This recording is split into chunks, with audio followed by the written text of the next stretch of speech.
ছাত্র জনতার অভ্যুত্থানের মুখে গত ৫ আগস্ট প্রধানমন্ত্রীর পদ থেকে পদত্যাগ করে দেশ ছেড়ে ভারতে পালিয়ে যান শেখ হাসিনা।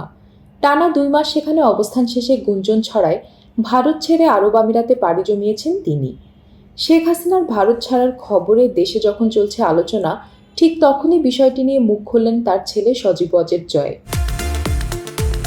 সোমবার রাতে গণমাধ্যমের সঙ্গে আলাপকালে সজীব ওয়াজেদ জয় বলেন, আমার মা ভারত ছেড়ে গিয়েছে বলে যে খবর শোনা যাচ্ছে সেটি সঠিক নয়। তিনি এখনো ভারতেই অবস্থান করছেন। এর আগে সজীব ওয়াজেদ জয় বলেন, সাবেক প্রধানমন্ত্রী শেখ হাসিনার ভারত ছাড়তে কোনো চাপ নেই। জাতীয় সংসদ নির্বাচনে শেখ হাসিনার অংশ নেওয়া প্রসঙ্গে গত ৩ অক্টোবর টাইমস ম্যাগাজিনের সঙ্গে কথা বলেন সজীব ওয়াজেদ জয়।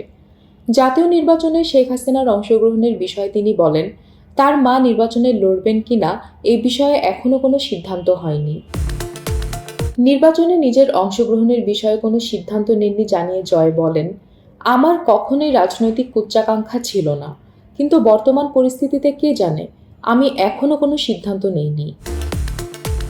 গত ৫ আগস্ট ছাত্র জনতার আন্দোলনে ক্ষমতাচ্যুত হয়ে ছোট বোন শেখ রেহানাকে নিয়ে ভারতে চলে যান শেখ হাসিনা।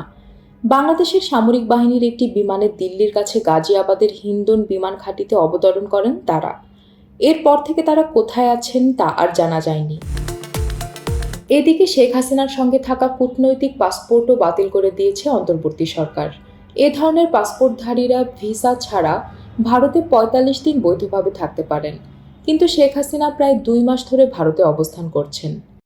কূটনৈতিক পাসপোর্টে তার বৈধভাবে অবস্থানের মেয়াদও শেষ হয়ে গেছে। এখন তারা দেশটিতে কিভাবে অবস্থান করছেন তা পরিষ্কার করেনি ভারত।